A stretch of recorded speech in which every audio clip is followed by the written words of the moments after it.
بسم الله الرحمن الرحیم. خب امروز رسیدیم به داستان صحابی دیگر، ستاره دیگر در آسمان شاگردان رسول خدا صلی الله علیه و سلم. فیروز دیلمی. فیروز دیلمی کسی که رسول خدا صلی الله علیه و سلم در مورد ایشون میگه. البته فیروز در لغت عرب میگن فیروز، دیلمی رو میگن دیلمی. حالا من همون لهجه خودم رو همون ساده تر هست، برام راحت تر هست میگم، اینا فیروز دیلمی، ولی خب ما میگیم فیروز دیلمی. اینو گفتم که یه وقت کسی حالا ایراد نگیره. رسول خدا صلی الله علیه و سلم میگه فیروز دیلمی مردی است مبارک از خانواده و اهل بیتی که هم پدر و هم مادرش هر دو مبارک و پر از خیر و برکتن. ببینیم داستان چیه. زمانی که رسول خدا صلی الله علیه و سلم از حجة الوداع برگشت، در اواخر عمرشون بود، بیمار شدن ایشون. وقتی که ایشون بیمار شدن، خبر بیماری رسول خدا صلی الله علیه و سلم در سراسر شبه جزیره حجاز پیچید. تعدادی مرتد شدن در اون زمان، چون پیامبر هم وعده داده بود که پیامبران دروغی میان. یکی از این افرادی که مرتد شد و از اسلام برگشت، الاسود الانسی یا اسود انسی بود.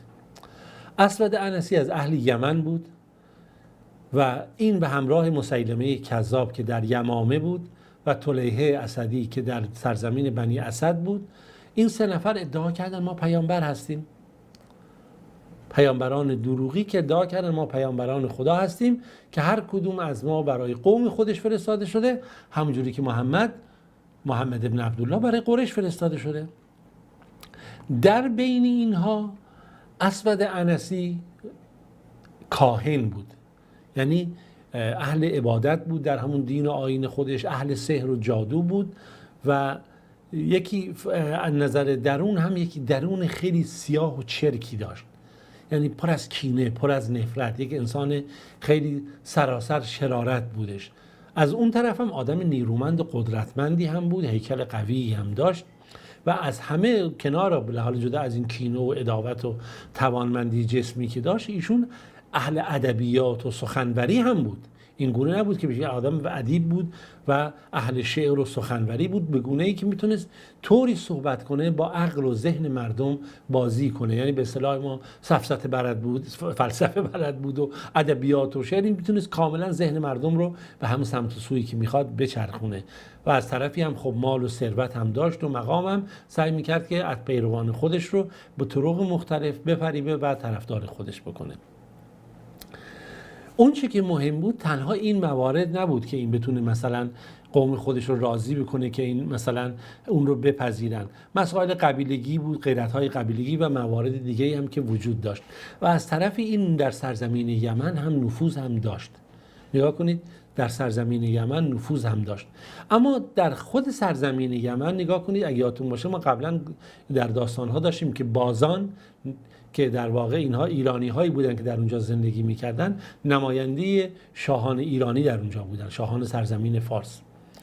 خب این بود که در همون سرزمین یمن افرادی وجود داشتن بهشون میگفتن الابنا، که در رأس این الابنا فیروز دیلمی بود که صحابه پیامبر خدا صلی الله علیه و سلم بود، که این اسم ابنا در واقع به گروهی از مردمی اطلاق میشد که پدرانشون از سرزمین فارس، به اصطلاح ما ایران بودن، که اومده بودن به سرزمین یمن و مادرانشون عرب بودن، یعنی پدر فارس و مادر عرب بودن و خب دارای قدرت و بالاخره وجاهت هم بودن، به عنوان نماینده به قول معروف نیابی حکومت سرزمین فارس هم بودن تا قبل از اون.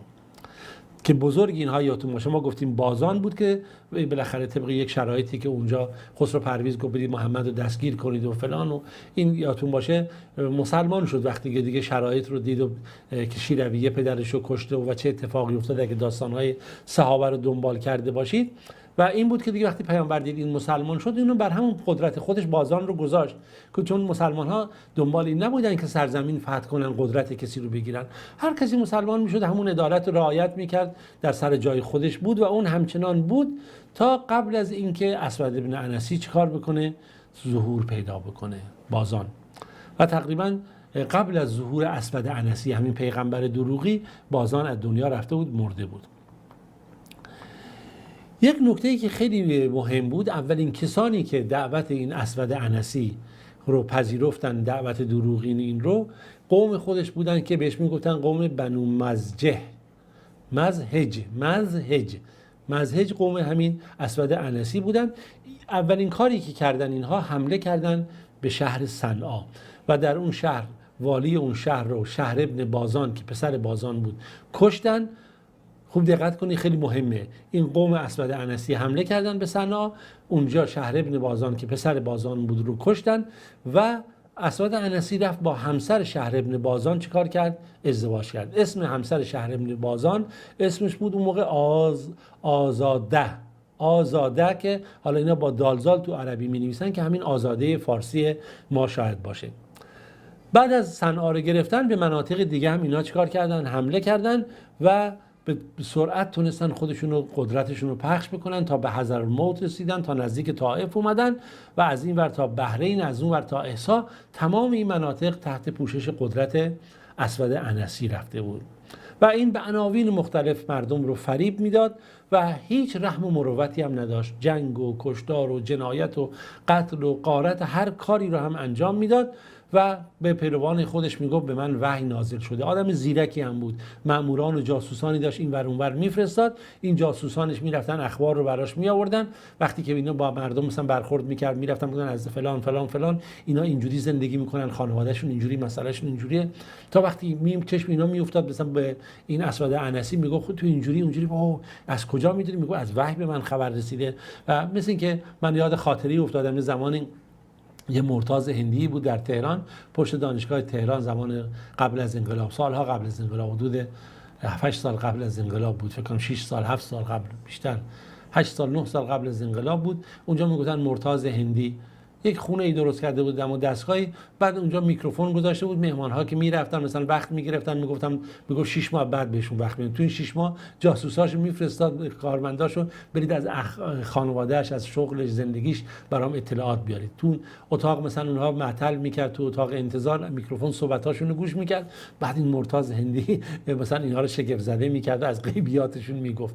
حالا بماند این کلاهبرداری همیشه هست. اسود عنسی هم یکی از کارهایی که میکرد این بود و مردم تعجب میکردن این چیزها رو از کجا خبر داره و سعی میکرد بالاخره به طرق مختلف، با پول شده، با فریب شده، با هر چی بود اینها رو فریب میداد و سعی میکرد که قدرت خودش رو تمکین ببخشه. اهل فساد و جنایت هم که بود خیلی ازش میترسیدن و پا به هر جا هم میذاشت، هر کی باهاش مخالفت میکرد خشک و تره میسوزون. اهل رحم و مروت نبود. میگه وقتی این خبر به پیامبر خدا صلی الله علیه و سلم رسید که چگونه این در سرزمین یمن این گونه برخوردها و رفتارها رو داره انجام میده، خیلی ایشون تعجب کرد پیامبر. خب کسانی رو فرستاد از یاران خودش با نامه‌هایی رو و گفت برید افراد خاصی رو از یاران من، از صحابه دعوت کنید بیاد تا با اینا ما استفاده بکنیم تا بتونیم چیکار کنیم که جلوی این فتنه و آشوب و این کشتار و جنایات رو بگیریم. یکی از کسایی رو که پیامبر خدا صلی الله علیه و سلم براش نامه فرستاد که اومد، این فیروز دیلمی بود.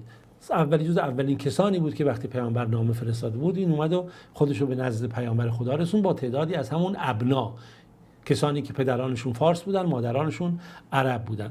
حالا به بعد میذاریم داستان رو خود فیروز دیلمی برای ما تعریف کنه، ببینیم چی شد. فیروز میگه که من و این ابنا یا این کسانی که با ما بودن که پدر فارس بودن، مادر عرب بودن، ما هیچ شکی در دین خدا نداشتیم. ما کاملا دین الله رو پذیرفته بودیم و با تمام قوت قلب ازش حمایت میکردیم و هرگز دشمنان خدا رو هم تایید نمیکردیم. اما دنبال یه فرصتی بودیم که بتونیم به هر طریقی شده ما بالاخره از دین خدا دفاع بکنیم، جلوی این جنگ و آشوب و قتل و جنایت رو بگیریم. تا اینکه بالاخره دیدیم نامه رسول خدا صلی الله علیه و سلم به دست ما رسید و اینجا ایمان ما تقویت شده و ما دنبال فرصتی بودیم که ببینیم چه میکنیم. پیامبر هم دستور داد که خب شما این کاری بکنید دیگه، شما وظیفتون اینه که بتونید جلوی این بالاخره قتل و جنایت رو بگیرید. فیروز دیلمی میگه این اسود عنسی خیلی مغرور بود، خیلی متکبر بود و فکر میکرد که در هر جایی میره پیروز میشه و یکی از کارهایی رو هم که انجام میداد متاسفانه بحث ناموس مردم رو هم رعایت نمی‌کرد و میگه یک فرمانده سپاهی داشت که فرمانده قیس بن عبد یغوث بود و آدم ستمگری بود و رفتارهاشون مردم رو واقعا به تنگ آورده بود، از طرفی هم خب ترس و وحشت به مردم غلبه کرده بود. میگه من اومدم با خودم و پسر عمویی داشتم به نام دازویه که اسم پسر عموش هست. میگه اومدیم رفتیم پیش همون شخص، گفتیم که نگاه کنید بیایم با هم چیکار بکنیم که ما راه پیدا بکنیم این اسود انسی رو هر طور شده بکشیم و بالاخره با هم صحبت بکنیم، یه راهی پیدا کنیم برای اینی که ما بتونیم به این نتیجه برسیم. اینا همینجوری فکر می‌کردن. از اون ور خب اون قدرتش، از تسلطش، از اون نیروهای مخفی که داشت، از اون ور اون جباریتش، همه اینها دست به دست هم داده بود. خب یک وحشت ایجاد کرده بود. هیچ کس نمیدونست چه باید کرد. میدونید شرایط خیلی بد شده بود و تونسته بود کاملا قدرت سیطره خودش رو به همه جا برسونه. برخی مردم فکر میکردن نکنه واقعا این با آسمان در ارتباط با این صحبت هایی که میکنه.